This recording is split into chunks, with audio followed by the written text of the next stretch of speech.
বিশ্বনবীর স্ত্রী সাউদা এসে বলে, নবী, আমি আপনার কুমারী বউ আয়েশার ঘরে তরকারি নিয়ে গিয়েছিলাম, ঝোল নিয়ে গিয়েছিলাম। তরকারি দেওয়ার পরে আপনার স্ত্রী রেগে বলে, তরকারি দিলা কেন? আমি কি তরকারি রাঁধতে পারি না? রাগের চোটে তরকারির ঝোল নিয়ে, পায়েস নিয়ে আমার গালের মধ্যে মাখিয়ে দিয়েছে আপনার বউ। আপনি তো শ্রেষ্ঠ বিচারক, ও নবী বিচার করে দেন। মা আয়েশাকে ডেকে পাঠালেন।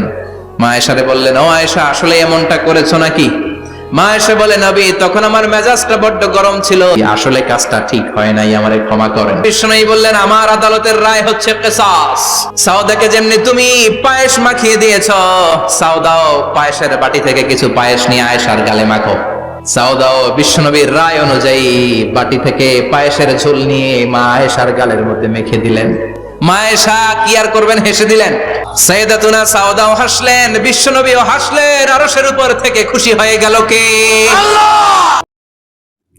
আসসালামু আলাইকুম গাইস, মিজানুর রহমান আজারি সাহেবের অসাধারণ ওয়াজ শুনছেন।